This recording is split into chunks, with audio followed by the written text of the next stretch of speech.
And if you cannot allocate an hour to 2 hours to your kids and your family, dude, I'm sorry to tell you, but you don't have a damn life. Right, right. Like, you do not have a life at all. Like, you might as well just call it quits, divorce now, because it's going to get worse, right? And it's just like, move on. Right.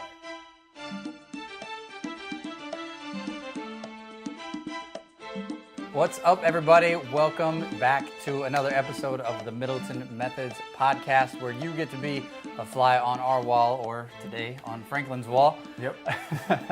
To gain insights, learn from our mistakes, and laugh at our expense.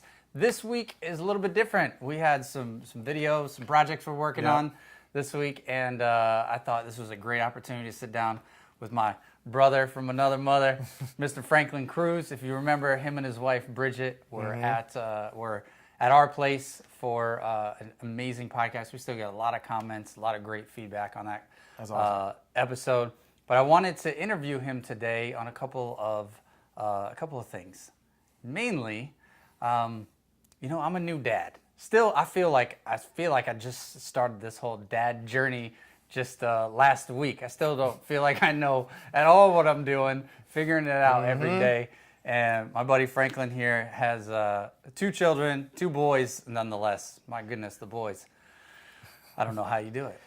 But he's a little bit further down the journey than I am. So not having male role model in my life, not having my dad around to kind of give me the structure. I always love learning from men like Franklin, who are a little bit further along than mine are. So the boys are how old? 16 and... The 2 boys that I know about, they're 9 and 16. I used to be in the military, so they usually... That actually was a joke, but that was for real. How many kids do you know about? Oh my gosh. Yeah, so they're 9 and 16. One is, I apologize, I have this towel. It is super hot in Florida right now. And just walking up the stairs, I was like, whew, that's some long stairs, good Lord. Anyway, but yeah, it's 9 and 16 years old, 2 boys. Awesome. Yep. Yeah, so very much, my oldest is 4, so very much more ahead of the game. So I sent him a text this morning, and I wanted to just get his three things this week. So I said, I'm just going to read it to you. I said, as a father who came from humble beginnings, meaning, so you didn't grow up in a privileged household. Was your father in your life? Did he give you the... I didn't meet him until I was 17. All right. Yeah. So humble beginnings, adopted. Like me, you lost your mom at a young age. Yeah, 10. And who is more than halfway down the path, raising 2 boys and a blended family nonetheless. Yep. Adds all kinds of complications. So everything against you and Bridget, I said if you could only give 3 pieces of practical advice for a newer dad like me and like many of our viewers, what would those 3 things be? Trying to see ahead into the future a little bit, you know? Yeah, and it's funny because like right when you sent that back, I'm already like writing a book, and I was like just telling you the 3 things that came off the top of my head. And Those are usually the most raw. Yeah, so usually for me what comes up, and then you start thinking about it, and you're like, all right, probably I could have adjusted a little bit.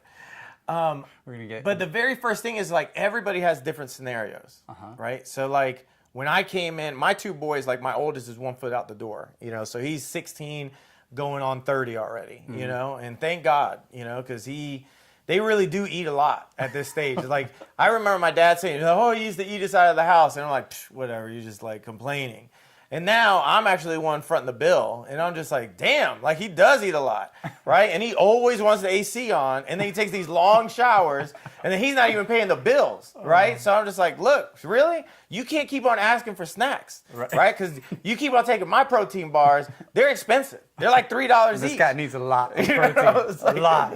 And that's one son, right? And then the other one, he's 9, and so it's cool because the dynamic is very unique. And so I started thinking about what's the universal 3 things that I would say to any parent. And probably the very first thing is you have to understand, like, be present with your kids.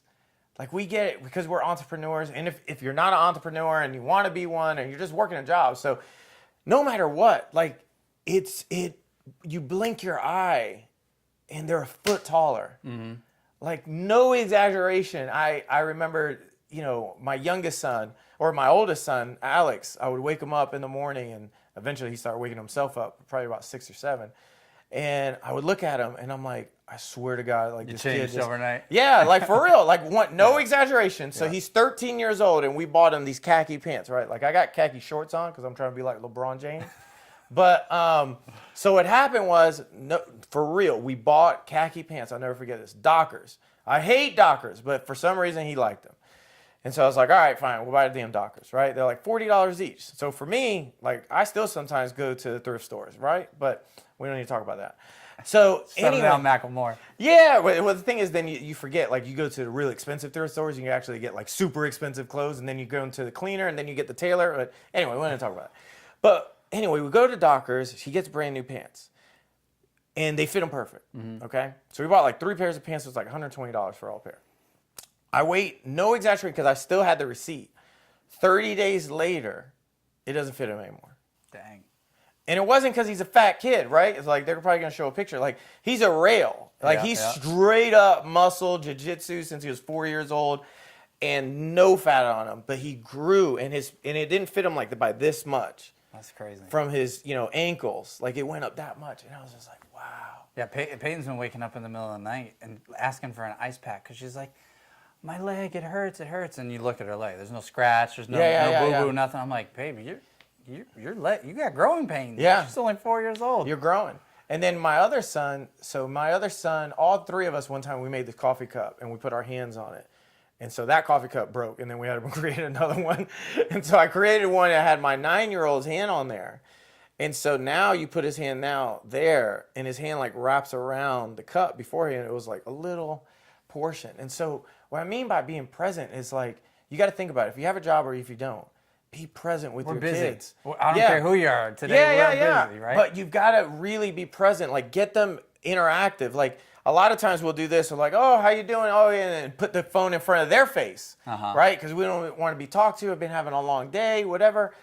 And what I discovered is like, don't get it twisted. I've done that too, right? Like I've totally done that. I was like, okay, I don't want to talk to you right now. Leave me alone. Because sometimes they're super talkative if you got one of those kids. Or a girl. Yeah, or a girl, which I don't even want girls ever. Like to me, I'm like, no, I do not want that.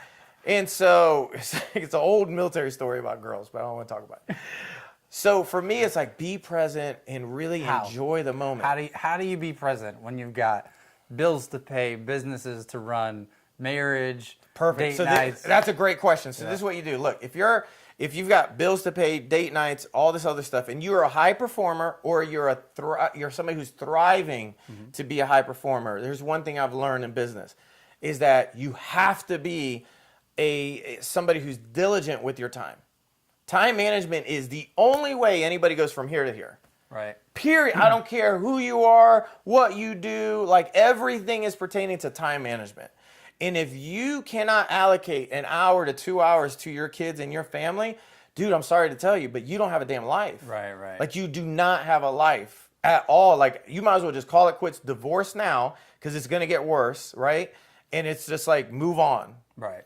Because a lot of people will plan their vacation, they'll plan all their meetings and taking the kids to practice and this, that, and the other, but there's not always a planned like, hey, we are going to have intentional time for game night or intentional time for reading with the kids. Or we call it creative time and reading time. So it's like creative and reading time, or I'll just create time to be with them. So like my oldest son, he's even come to closings with me before. He's came negotiate with me. Just helped buy a house. He helped me buy the house. Actually, if he wasn't there, I would have never bought the house.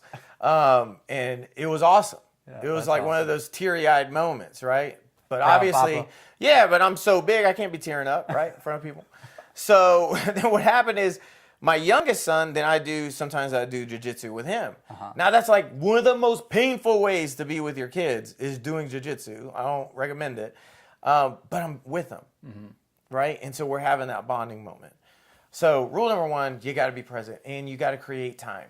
Just create it. It's not about, oh, I got to find the time. I hate when people say that. No, idiot, you don't find the time. Right. It's there. Just FYI, I'm not sure. It's there right now. It's creating time. This is when it's going to be done, and then that's it. Just like we will have a closing this day, and you start, it's not about like, oh my God, how am I going to make that happen? It's like now you're starting to do the actions to make that happen. Cool. Now, when the kids were younger, right? I'm looking forward to. We just had Peyton's dance recital. Yeah. Doesn't really have much going on. When they're in that really young age, what are some activities you remember doing? Whether it's a creative time or reading time? Park, skateboarding, baseball, football. Get those kids outside. Trampolines. Like I nonstop taking a walk, bicycle. Cool. Like there's so much free stuff. I hate when people, I don't have the money. What are you talking about? Do you realize like every state and every city in the entire country has parks? Yep. Do you realize like and pools? Pools, all this other places. Like, and if I don't have a pool, I know friends that do. So it was like I don't feel like going to a community pool, so I'll call Brandon. What are you doing? None. Okay, I'm coming over. Right. I was like, and I will just do that. I'm that friend. I'll knock on the door. I'll be like, well, you weren't invited, and what does that have to do with anything, right? But it's like one of those things you got to have fun, and to me, it's like we do all kinds of activities together. I'll go to skate park. I'll bring all my stuff. So don't get me wrong. You're not gonna 100% be present with your kids there, but you're with them. Skate alongside them. Hell no. On the half I've done that one time. You got the body. I did that one time, and I was horrible. I was trying to be that cool dad, so I got like a longboard. I bought it and all. I got all the knee pads. Oh man. You got a picture of this that we could? No, I don't want any pictures. So literally, the knee pads are called 169 or 168, something like that. It's like for murder, and that's the brand of the doggone knee pads. And they're huge knee pads. And I bought all the adult version. I bought the straps, the helmet, everything. And I bought the skateboard, longboard. So I went up this damn ramp. Oh my God, it was the stupidest thing. I don't think you're supposed to take longboards on ramps. I didn't know that, but I didn't say it was smart. I'm just saying that's what I did. All I gotta say is be present with your kids, have fun. If they're younger, just do activities with them, man. And then at the same time too, allow other people to share. So it's like we have our parents over here, grandparents, aunts, uncles. I want my kids to be interactive with people because at the end of the day, if you're wanting to be successful at all, it starts at a young age. Mm-hmm. It starts with them not being shy to have a conversation with somebody. It starts with them saying, you know what, yeah, I can do that, and open their mouth if they don't know something. Right. Because what happens is, I hate to tell you, man, with digital day and age, like all of this is dying.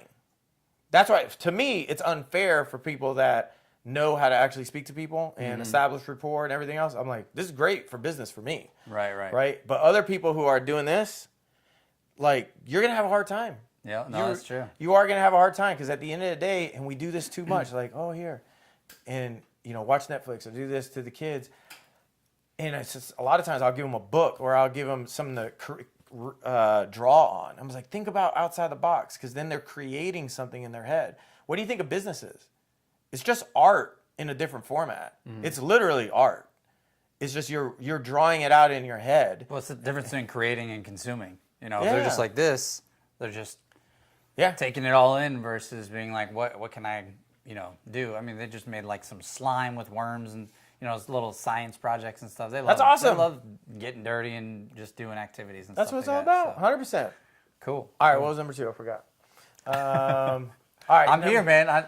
You gave me one. Is that the number one, or that's the first one that? I would say that's number one. Because number one is you got to be present. You have to be with your kids, and you have to create the time.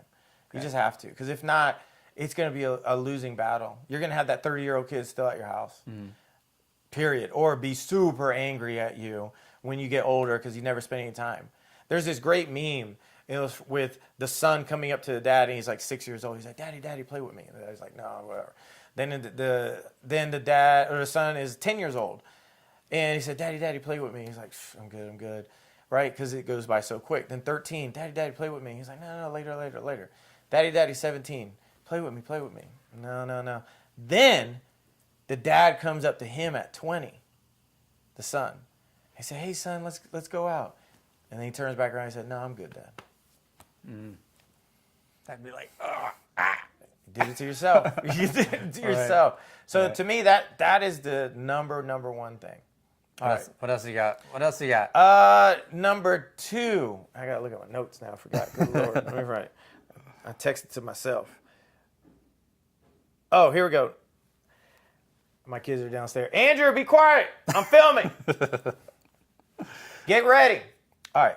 What is this? Yeah, actually, you can say, beep, beep, beep. What'd you say? What is this smile when they poop on their clothes? I'll talk about that later. That's number 3. Or is it? Oh, number 3. Number 2. All right, so number 2, be slow to anger. Oh my goodness, you have to be patient. Studying that one, like. Yeah, no, I'm like, look, don't get me wrong. Everything I'm talking about, I'm like the worst advocate for, right? I've literally committed all these crimes already. These boys seem pretty. They're good up to a point. You know, they've all got their situations, but you got to be slow to anger. You don't know. Probably the best way to sum this up is don't assume. Don't assume. Great example, closing that just happened recently, right? So we couldn't get a hold of the seller. And seller hasn't called back, title company, nobody, closing coordinator hasn't called back, nobody. And everybody's flipping out. And then what happens is my partner says, dude, what happened? You haven't been talking to him. I said, don't assume. Don't assume. Wait. Be patient. What happens? Next day, he texts me back. I say, hey, man, is everything okay? I just want to make sure you're okay. He texts back, man, I'm sorry. My daughter's been in the hospital for the last couple of days. Young daughter, like 6. See, if I would have assumed, I would have looked like an ass. Mm-hmm. Right? Right. How many times do we do that? How many times do you assume your wife did something? Or your husband did something? Or your kids did something? And at the end of the day, if you would just shut your mouth for a second and just say, look, I'm just really concerned. And then shut up for a second, hear what they have to say. Yeah. I'm learning that with Max a lot right now because he's in the more like terrible threes phase. He's coming out of it, but it still spikes up every now and then, especially with mom gone now. So I'm on duty all the time. I've got them both, and I'm taking this opportunity while there isn't, 4 conversations in the house going on. There's only 3 that, like, I'm taking that little extra, like, time before getting upsangry or upsangry. That's a good word. That's I like new. that. That's a new one. That's very good. Before getting upset or angry. That's a very Caucasian word. To like almost get in his head and like, even though how he might be acting about a situation, like let's just use a toy for example. Like he's all upset about a toy, even though there's no rationale. Mm-hmm. I'm like patient enough to say, oh, really? Like, get in his head, like I understand him, even though I do not understand him, right? Yeah. But it's this extra minute, or it might be 5 minutes, and this week has been, like, exactly what you're saying, like, glaring me in the face. Like, just take that little extra time, or don't assume that he is supposed to be rational about something right now. Just and then all of a sudden his mood like shifts, and we start having like a conversation, and then all of a sudden he's off it. Yeah. Whereas when I'm quick to anger and I'm trying to discipline him, or I'm trying to like teach him like you shouldn't be this way about this situation, it goes on for 30 minutes. Mm-hmm. It's because then it's all Middleton madness. Yeah, no, I totally get it. I mean, you got to turn on that patient switch and never assuming switch. And then the last thing, what I've discovered as well is, like, kids don't learn anything. We always tell them all the time, you got to do this, you got to do this. How many freaking times did your parents tell you something and you're just like, one ear out the other? Mm-hmm. All the time. So why do you keep on repeating it? Like, it makes no sense at all. So I'm just going to keep on doing what I hated from my parents. And of course, I'm going to be a great parent now because I'm doing all the crap that I hated. No, that doesn't work. That's called, like, idiocracy. How about that one, right? So what you do is you have to allow them to discover for themselves. Now, don't get it, like, if you're going to punish them, right? But you got to allow them to discover it. Mm-hmm. Perfect example, my oldest son. So I taught him how to tie his shoes. That was like a 4-hour ordeal because I'm a follow through type of person. Like, if you give me a task, like, no matter what, like, it's going to get done, right? It may take me like 9 hours, but it's going to get done like that day. It will get done. And what happened is he didn't know how to tie his shoes. So I said, I'm just going to sit here. Now, I could assume he did this on purpose. Like, he was on purposely not trying to tie his shoes. That could be my assumption, right?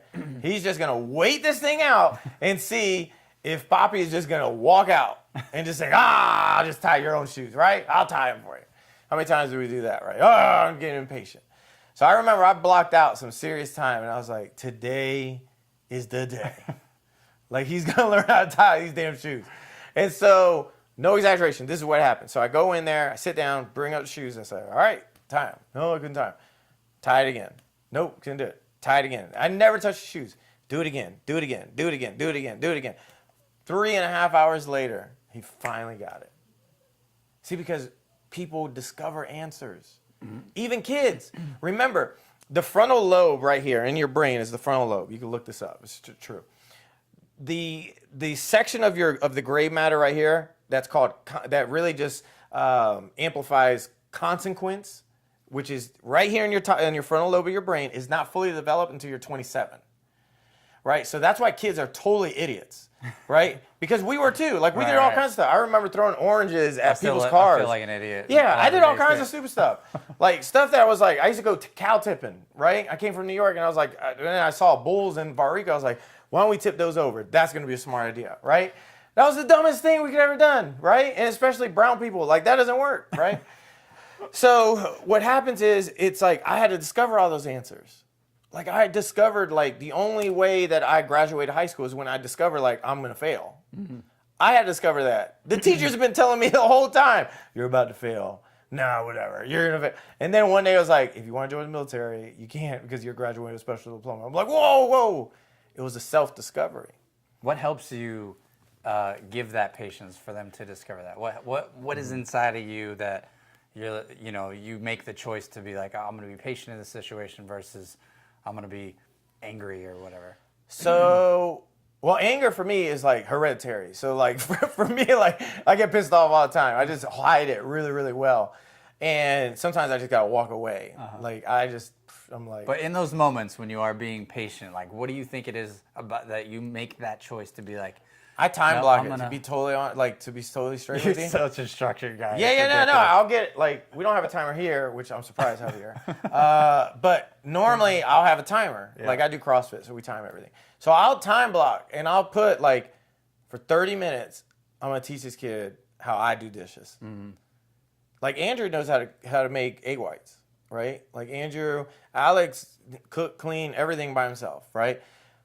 Because remember, our job as a parent is not to be their friend, is to get them ready to be an adult.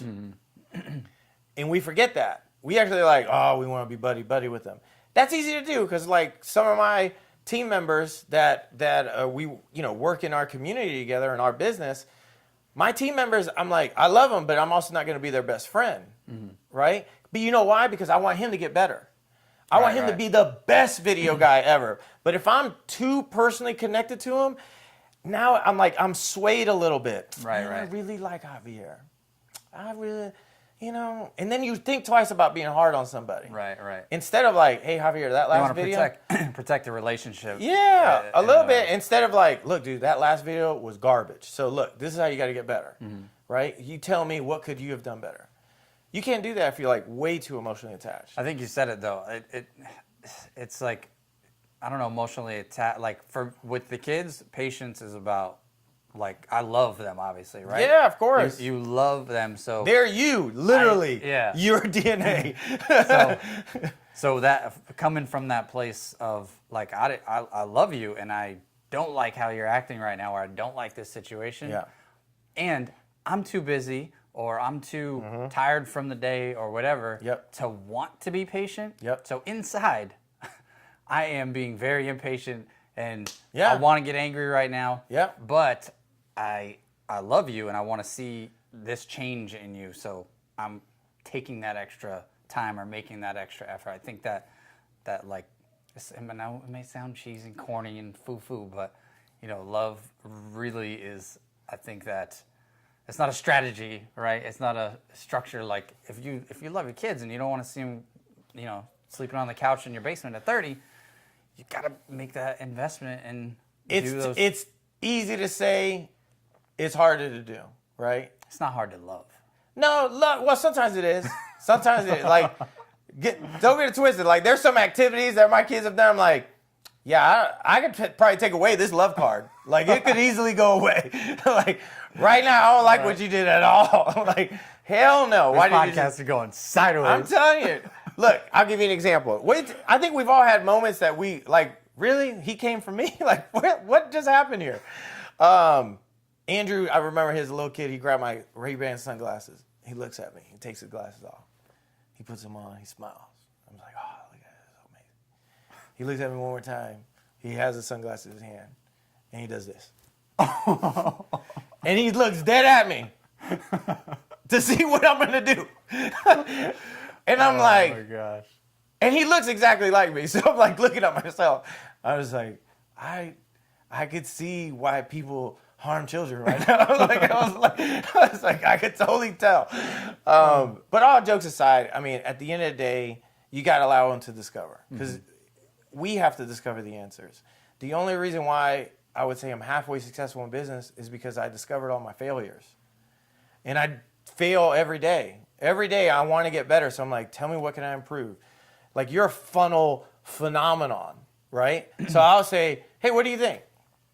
Or I don't know Google ads, right? I know we're spending over $20,000 a month on Google, but I don't know it well. But what I do, I got to discover the answer. I'm like, okay, let me seek it out. But now it's a self-discovery because I'm seeking it out. Right. Allow your kids to kind of do the same thing. Like, I don't tell my kids the answers to, like, hey, how do you spell something? Hell no. What is that? Oh, 25. Got it. We got to be quicker. Yeah. So I don't tell them, like, hey, this is how you spell it. No, go look it up. Now, it's not fair because they just say, Siri, how do you spell this? Right. Right? But at least they discover the answer. So hopefully that makes sense. That's my rule number 2. All right. You got anything in closing? Yeah. My last We got a few new dads in our group. group. You know, we got all, you know. Yeah, so we got a lot all of new young dads out there, look, at the end of the day, this is what's going to happen. You're a brand new dad. You have to factor 2 things in, not just your kids, your wife or your spouse. Yeah, that's big. Because what happens is, it's also easy to fall in love with somebody who's a little kid or an older kid that adores you. Mm-hmm. Right? And I'm not going to, if you've been married for a minute, your wife don't have that same look that she did the first day y'all met. Right? She don't have that same look like, I just adore you. Right. Or run to your arms every single time they see you like my little son does. And Alex, when he does something awesome, he just gives me a big old hug. My wife may be like, good job. Yeah. It's like, what? You could have done a little bit better this way. You could have done a little bit better. You could have done a little bit better. I really like the way these dishes look. I really like it. You could have done a better job with the car too. So it's like little things, right? I'm nitpicking, but it's like, don't forget, if it wasn't for her or him, you would not have this child. So give honor where honor's due. And if you got a separated family, right, or a blended family, I have that too, you got to be friends with the other partner or other parent. Because at the end of the day, for the rest of your life, you chose to have this person in your life. Yeah. So the last thing is, smile often. You got to smile. Like, it ain't that bad. Even if you got crooked teeth, like, you can get Invisalign, right? It's like, you got to smile and smile often, because this is a big game. This is literally, you're playing Monopoly. Right. With your family, and you're life. just, the game of life. I didn't really like Life, but I like Monopoly. All so it's I only play Life twice. But it's like, you got to look at it like you're just having fun. So smile about it. Mm-hmm. It's like, dude, this is not that serious. Like, really? It's not that serious. Like, when you go to heaven, if you make it, right? When you go to heaven, you don't take anything with you. Mm-hmm. It's your spirit that goes. It's not this body. It's not this stuff, But those memories that you had with your kids and your friends and your family, that's what it's all about. They did a survey with people dying on a deathbed, and they said, what was the number one thing they were asking about when they were about to die? Biggest regret? No, it was never biggest regret. It was always about memories. It was pertaining to memories. Yeah.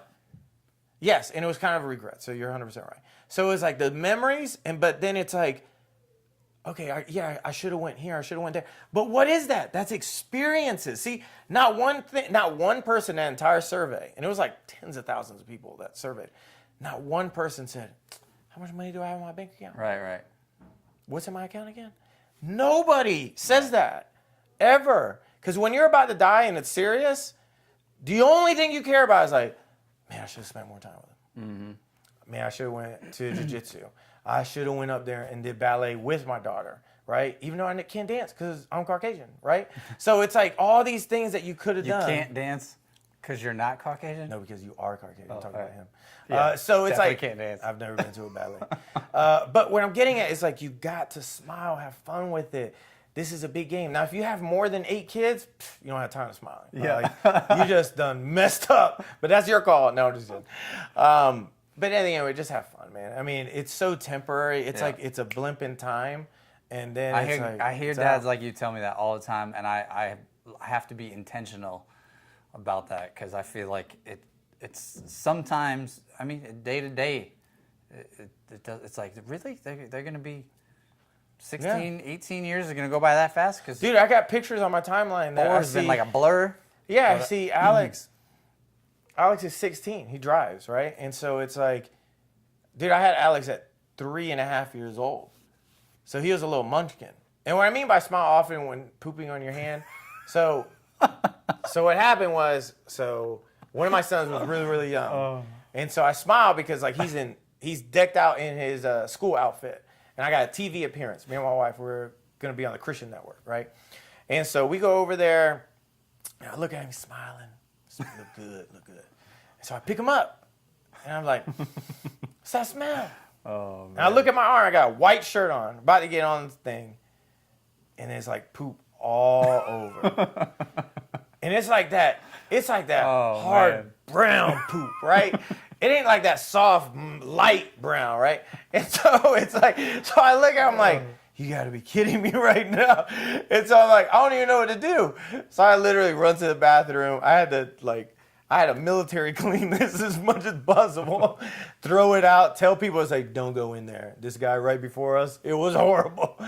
But it's like, you still gotta smile because like, I never forget that memory, ever. Laugh about it now? Yeah, well, I laughed then because I was like, of course it would happen right now. Yeah, I was like, there's literally nothing I could do other than going shirtless. And on the Christian network, that's not that cool, right? Any other network, I'd be like, I'm good. But it's like, you got to smile about it, man, because it's like all these little things. It just, I remember Andrew took my iPhone when the iPhone first came out, so it was like a really big deal.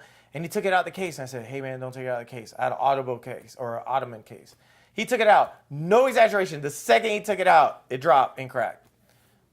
And I'm just like, and he just looks at me. He's like, what do you guys like? There's nothing I could do about it. So I was like, all right, just smile about it. Yeah. And when they get older, just remember they can repay all the things they broke. Yeah, right.